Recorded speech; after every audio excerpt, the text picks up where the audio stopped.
All right, guys, it's time to move on to one of our new segments we're going to be introducing into the program. This is called Toss Up. All right, Corey, let's start it out. All right, the All-Star lineups were announced Wednesday night.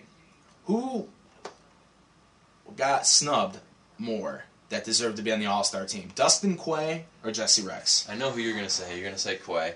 I'm going to take Rex to argue with you because Rex has 2 wins, which is tied for second with everybody else in the Lamb division.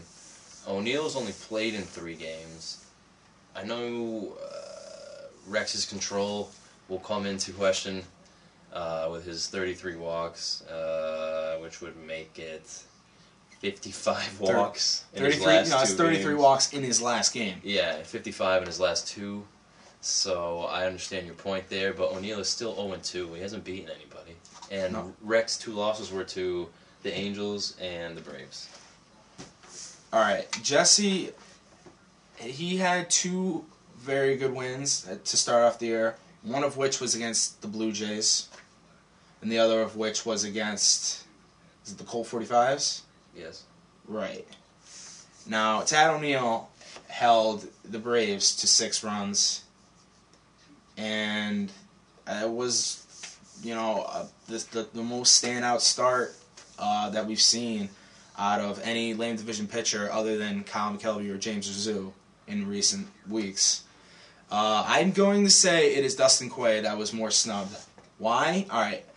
The argument's true that he hasn't made a whole lot of games. He's only made 3, half the games that the A's have played, but his numbers are very good. He's hit 3 home runs. He's hit a home run in every game he's played.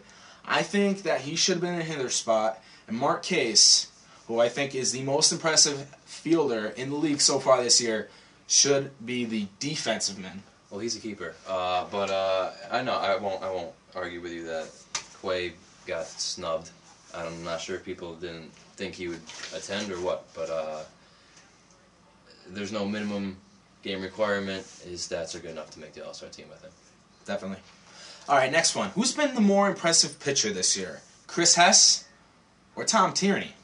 I'm going to let you start this one off because I know where you're going with it. All right, we know Hess has already an undefeated record under his belt this year. His ERA is under 2. I think it's 1.2 something. But Tom Tierney has jumped out and became the Athletics ace when he was not expected to even pitch this year. Tierney with the very impressive win over the Cardinals and definitely a chance to pretty much beat any team this year. The A's know that if they throw Tierney out on the mound, they can beat pretty much any team in this league. So I'm going with Tierney. I've been impressed by Tierney, but I'm gonna use your analogy against you now, because Hess has been around for so long, and because so many people in the league have seen him. They should be able to beat him by now, but he continues to win games. But Hess is expected to win games. That's the 3-time Cy Young Award winner.